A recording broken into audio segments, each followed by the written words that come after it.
Tu parles aussi. Prends l'air de rouge. Commence. Mais je vais dire quoi moi? Commence, moi je Poser une question et tu réponds. Bilan de la journée. Alors, bilan de la journée, blocage pendant 3-4 heures de la route et de Sardy en même temps.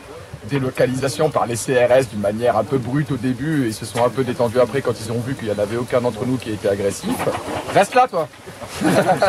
Donc voilà, on a tenté de bloquer les déchets qui rentraient à Sardy et le départ des déchets en Mayenne pour enfouissement. On espérait obtenir un rendez-vous chez le préfet, mais ça s'est transformé en bras de fer avec les CRS. On s'attendait pas vraiment à ça, mais bon, c'est la réponse qu'on a eue. Mon collègue ici présent, Sébastien Hall, il va s'exprimer un peu là-dessus. Comment il l'a vécu et comment ça s'est passé pour lui? Ben, ça s'est bien passé, on a bloqué Sardy comme il a dit Atef. Et puis c'était pour faire un signal fort pour la mairie, pour le préfet, et puis pour la direction. Comme on n'est pas écouté en étant à côté, on parle pas de nous dans les médias, pas beaucoup. Pas beaucoup. Voilà. Donc on attend cet arrêté préfectural avec impatience qui a été validé le 7 mai mais qui nous a encore jamais été transmis. Préfectoral, ça va les gars. Donc on espère pouvoir avoir ce document le plus rapidement possible. On a tenté de rentrer en contact avec le préfet, avec l'Adréal depuis plusieurs semaines sans réelle réponse. Aujourd'hui j'ai reçu un mail comme quoi il acceptait de nous recevoir assez rapidement. Demain on a un entretien avec la commission d'information qui a été votée par la CUS pour présenter nos éléments. On va être audité pendant 1h30, on espère que ça va être concluant. On espère surtout que tout ça, ça va amener la dénonciation du contrat avec le groupe Séché. Alors il semble que la CUS fait un gros amalgame avec notre combat. On n'est pas là pour demander, nous, que l'usine soit regérée par la CUS, ou on demande déjà à ce qu'ils rompent le contrat avec Séché Environnement, qu'ils ne respectent pas le contrat, ni en termes d'environnement, ni en termes de santé, ni de sécurité. Donc trouver peut-être un nouveau prestataire. Alors c'est la commune qui peut la prendre en sa charge, ça sera peut-être mieux pour une fois d'engranger du bénéfice plutôt que de le laisser à un privé. Maintenant on est parti dans une bataille qu'on va essayer de mener jusqu'au bout. On va intensifier les choses jour après jour, on va refaire des blocages, on va rester ici 24-24, il n'y a plus de camions qui rentrent sur ce site-là. Et puis Sardy, on va les embêter jusqu'à la mort, on va bloquer les déchets tant qu'on le peut. Je ne sais pas si vous savez, hier il y a eu un gros incendie au centre de la Mayenne, donc là où nos déchets vont aussi. Apparemment, ça a été assez important et ça a détruit tout le centre de tri qui est là-bas. Preuve quand même que c'est chez Environnement, il n'y a pas tout qui fonctionne très bien. Donc, comme dit, on est un peu déçus par les pouvoirs publics parce que personne ne nous répond, personne ne prend ses responsabilités, personne ne prend même le temps de nous passer un coup de fil. Ça aurait été plus rapide que le préfet nous appelle et nous dise au téléphone « Bon, je vous reçois telle et telle date » ou « J'ai pas envie de vous recevoir » que d'envoyer 14 compagnies CRS, c'était complètement stupide pour nous. Et comment réagissent vos collègues là? J'ai vu ce matin rentrer les déchets là, et les camions qui repartaient vides ensuite. Parce que bon, il y a une solidarité ou pas Alors, sur le moment, ils n'étaient pas contents. Non, Mais quand ils passent, ils nous klaxonnent. ça dépend des chauffeurs. Il y a des chauffeurs qui étaient très virulents. Il y en a même un qui voulait une altercation un peu musclée. Mais ça dépend des personnes sur qui vont tomber. Il y en a qui comprennent très bien. Nous, ce qu'on leur a expliqué, c'est que les choses sont simples. On ne les empêche pas de travailler. Même si on bloque la route, c'est vrai que c'est un peu gênant pour eux. Mais finalement, eux, ils sont payés. Eux, leur salaire, ils l'ont à la fin du mois. Ils n'ont pas à s'inquiéter. Ils appellent juste le central pour dire voilà, on est bloqué sur la route. Par contre, il y en a certains, effectivement, qui sont lobotomisés au travail. Ils ont envie de faire leur travail, quoi qu'il arrive, quitte à rouler sur quelqu'un ou à mettre des coups de poing à quelqu'un. On leur a expliqué juste calmement que c'était pas nécessaire et que de toute façon, on les laisserait pas passer. Donc que la violence, ça résoudrait rien. On ne veut pas être agressif, mais s'ils le sont, on répondra comme il se doit pour qu'ils comprennent bien que le but, c'est que maintenant, tout le monde commence à comprendre que ça fait 63 jours qu'on est à l'arrêt. On demande quand même juste des garanties pour la santé, la sécurité et des bonnes conditions de travail. C'est du bon droit. Alors avoir des gens en plus qui vous gueulent dessus parce que vous faites usage de votre droit, c'est pas forcément appréciable. Mais peut-être qu'un jour, ces chauffeurs-là, parce que ça va venir, ils vont se retrouver dans notre situation. On verra comment nous on réagira à ce moment-là. Peut-être qu'on sera aussi débile qu'eux. Peut-être qu'on sera plus intelligent. Je crois qu'on sera plus intelligent. Oui. Et, le blocage ce matin, il a duré combien de temps avant que la police arrive? Alors, nous, on a commencé à bloquer ici à 6h30.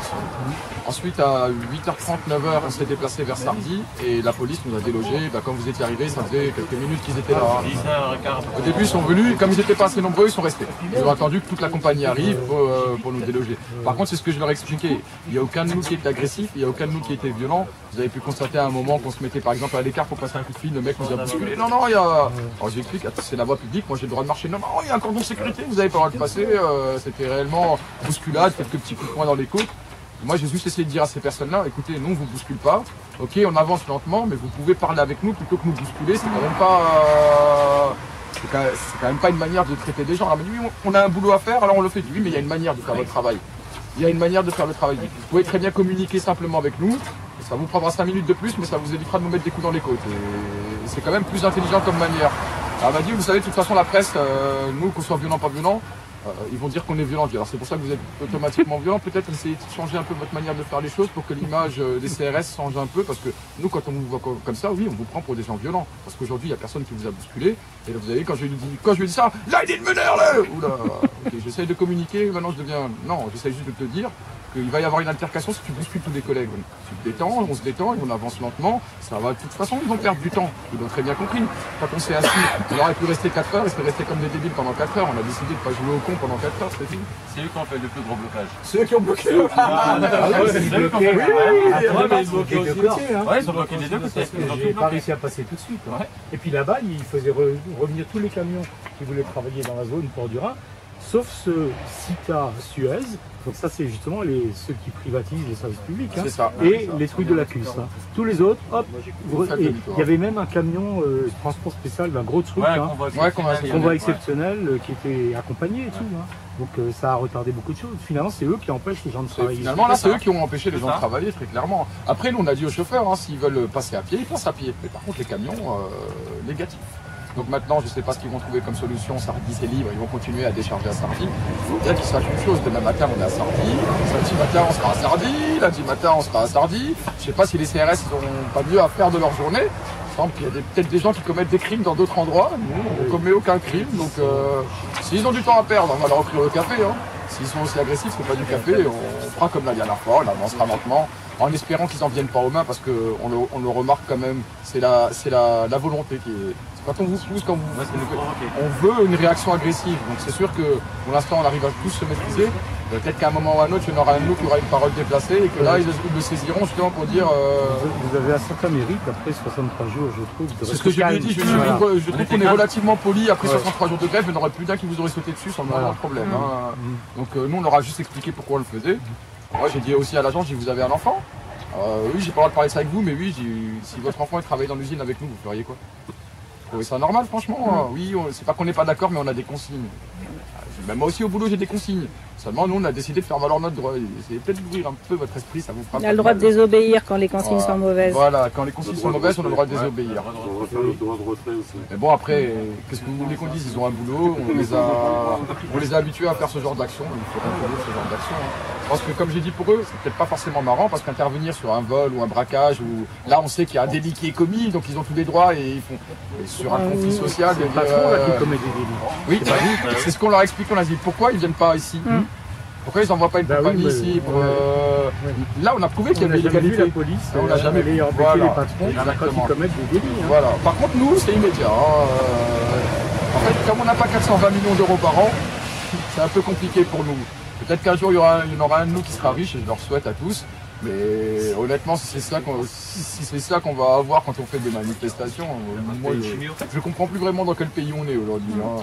Ils nous ont dit la France est le plus beau pays du monde. Hein, quand on vous voit, on a plus l'impression, oui, c'était peut-être. Aujourd'hui, ça l'est plus. Ça change beaucoup. Ça change.